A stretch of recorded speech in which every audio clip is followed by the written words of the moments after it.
Hello and जय हिंद। जैसा कि आप सभी जानते हैं कि बीएससी सेकेंड सेमेस्टर का पेपर जो है वो नज़दीक है और फर्स्ट सेमेस्टर के सब्जेक्ट और सेकेंड सेमेस्टर के जो सब्जेक्ट्स हैं वो चेंज होते रहते हैं। तो आज के इस वीडियो में हम एंटोमोलॉजी के बारे में पढ़ेंगे। जैसा कि आपने प्रीवियस फर्स्ट सेमेस्टर में आप लोगों ने पढ़ा होगा कि एग्रोनॉमी क्या होता है, तो उसमें सबसे पहली चीज़ आती है कि एग्रोनॉमी एटलीस्ट ये पता होना चाहिए कि एग्रोनॉमी है क्या, उसको ड्राइव करो, उसकी डेफिनेशन दो आप। ठीक है। उसी तरह एंटोमोलॉजी में हम वो जानेंगे कि एंटोमोलॉजी क्या है, उसकी डेफिनेशन क्या है। ये सारी चीज़ें हम एंटोमोलॉजी में जानेंगे।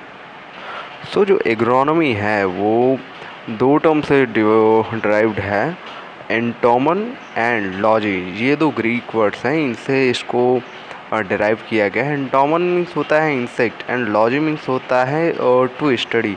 सो इसको टू ओवरऑल हम कह सकते हैं कि study of the insect is called entomology. So अब जो इंसेक्ट वर्ड है ये भी कहीं से लिया गया होगा। सो इंसेक्ट जो है इंसेक्ट जो है वो लैटिन वर्ड से डिराइव किया गया है, जिसका मतलब होता है कट इनटू, मतलब काट देना, किसी को छिद्र कर देना। कीट पतंगे क्या करते हैं फसलों के साथ या दूसरी चीज़ों के साथ उसको काट देते हैं, उसको ख़राब कर दिया करते हैं। तो वही चीज़ें हैं कि इंसेक्ट मतलब काट देना, नुकसान पहुंचाना। सो इस पृथ्वी पर इंसेक्ट जो है वो मनुष्य से बहुत ज़्यादा साल पहले आई है। इंसेक्ट जो धरती पे आई है वो 480 मिलियन ईयर्स अगो है आई हुई है, जबकि ह्यूमन जो है इस मदर अर्थ पे 1 मिलियन ईयर्स अगो आया। तो आप इमेजिन कर सकते हैं कि इंसेक्ट का यहाँ पे कितना बड़ा योगदान रहा होगा और किस तरीके से वो उनका एक अपना इम्पोर्टेंस है वहाँ पे। ठीक है। अब मदर अर्थ पे जो धरती पे इंसेक्ट हैं टोटल ओवरऑल 70 लाख स्पीसीज इस समय यहाँ पे रह रहे हैं, जिसमें से 9.5 लाख स्पीसीज जो हैं वो इंसेक्ट ही हैं। 2.5 लाख जो वो स्पीसीज हैं वो प्लांट्स हैं और 0.45 लाख स्पीसीज जो हैं वो क्या हैं, वर्टिब्रेट्स हैं। वर्टिब्रेट्स का मतलब आप समझ सकते हो कि the living who carry the living animal who carry backbone, you know, those comes under the vertebrates। Insect का जैसा कि पहले बताया कि इंसेक्ट का धरती पे बहुत बड़ा योगदान है।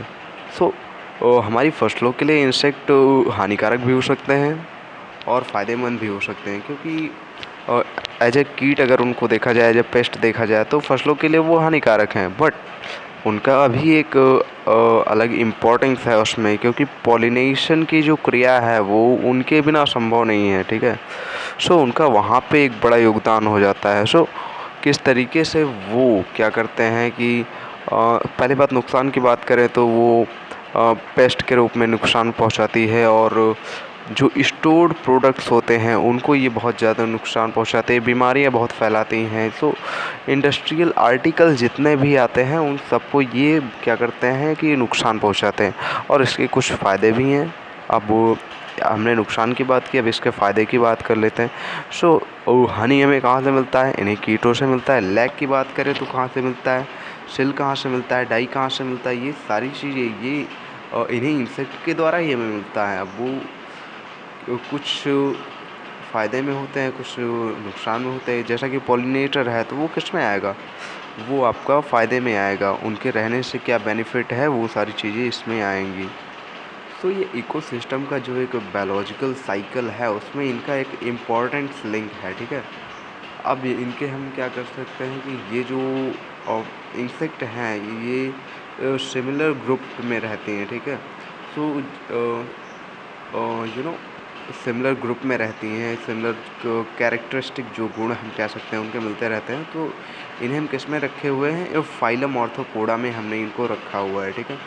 सो फाइलम ऑर्थोपोडा के बारे में हम जानते हैं। सो यहाँ पे क्या है कि 1 से 2 मिलियन स्पीसीज जो हैं वो एनिमल्स हैं, जिसमें 70% से ज़्यादा जो हैं वो इंसेक्ट हैं। ठीक है। और इनके आधार पे इन एनिमल्स को क्या किया गया है, 29 फाइला में इनको असाइन किया गया है, डिवाइड किया गया है, जिसमें से हम केवल 9 फाइला से ही उनके रिप्रेजेंटेटिव जो हैं उनसे फैमिलियर हैं। उन्हें लार्ज फाइला या मेजर फाइला कहा जाता है, ठीक है।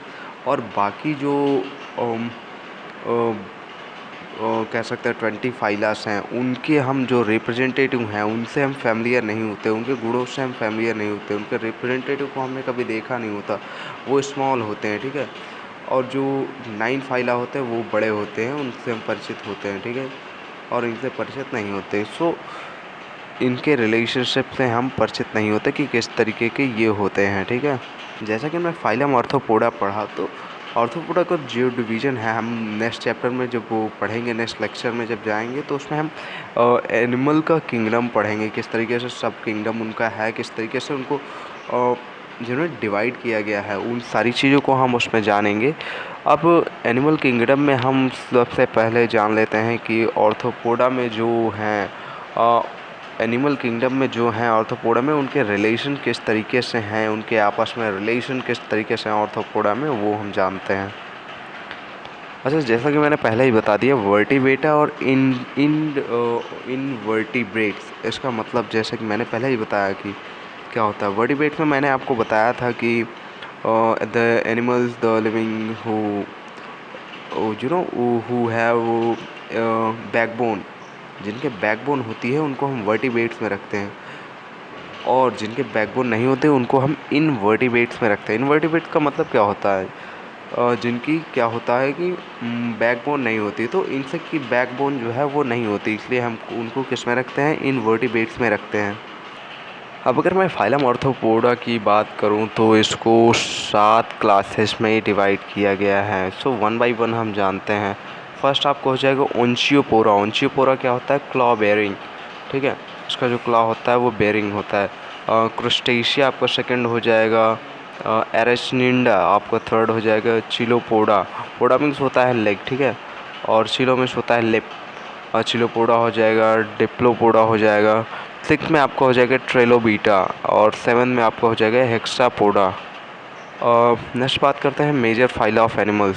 फर्स्ट में आपका आता है पोरीफेरा। पोरीफेरा में आपके अप्रॉक्सीमेटली 4500 स्पीसीज आते हैं, जिसमें स्पॉन्जेस आते हैं, एग्जांपल के तौर पे आप ले सकते हैं। सेकंड में आपका आता है प्लेटीहेलमिन्थस। इसमें आपके 12,700 स्पीसीज आते हैं। अप्रॉक्सीमेटली ये कोई एग्जैक्ट डेटा नहीं है, बट लगभग इतने आते हैं। इसमें आपका प्लेटफॉर्म्स आ जाएगा, प्लेनेरिया आ जाएगा, टेप वॉर्म आ जाएगा, बाकी सारे स्पीसीज आएंगे। थर्ड में आपको हो जाएगा नेमाटोडा। नेमाटोडा में और लगभग आपके 12,000 स्पीसीज आएंगे, जिसमें आपको एग्जांपल के तौर पे आप राउंड बॉम्ब्स को ले सकते हैं। और फोर्थ में आपको हो जाएगा मोलस्का। मोलस्का में आपके सबसे ज़्यादा स्पीसीज आते हैं, 1,00,000 स्पीसीज आपके आ जाएंगे, जिसमें स्नेल, ऑक्टोपस, ऑयस्टर्स, ये सारे स्पीसीज में आ जाएंगे। सिक्स में आपका आएगा आर्थ्रोपोडा। आर्थ्रोपोडा, और जैसा कि आर्थ्रोपोडा का डिवीज़न मैंने आपको पहले ही बताया कि किस में आते हैं, इसके अभी और डिवीज़न होंगे। जब एनिमल किंगडम में हम जाएंगे तो इसके और डिवीज़न होंगे।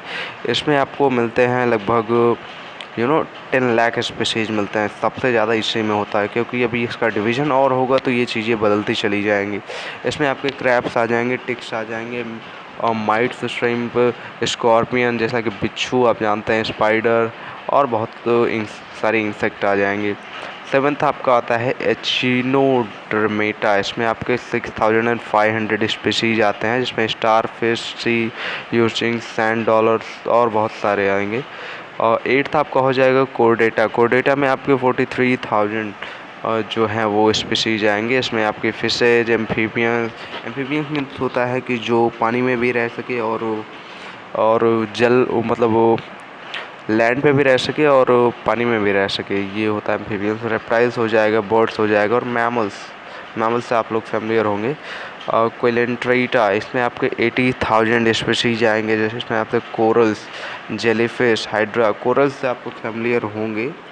कोरल्स क्या होता है, पानी में एक तरीके से कह सकते हैं कि घास टाइप का होता है, बट वो घास नहीं होती, एक लिविंग होती है। आपको समुद्र में आपने देखा होगा कई सारी चीज़ें होती है, वो लिविंग की तरह होती है, बट वहाँ पे अंदर एक ग्रास की तरह लगता है, बट वो ग्रास नहीं होती है। सो सेकेंड लेक्चर में हम एनिमल किंगडम को किस तरीके से डिराइव करना है, किस तरीके से डिवाइड करना है, वो सारी चीज़ें हम देखेंगे इसमें। So thank you for watching.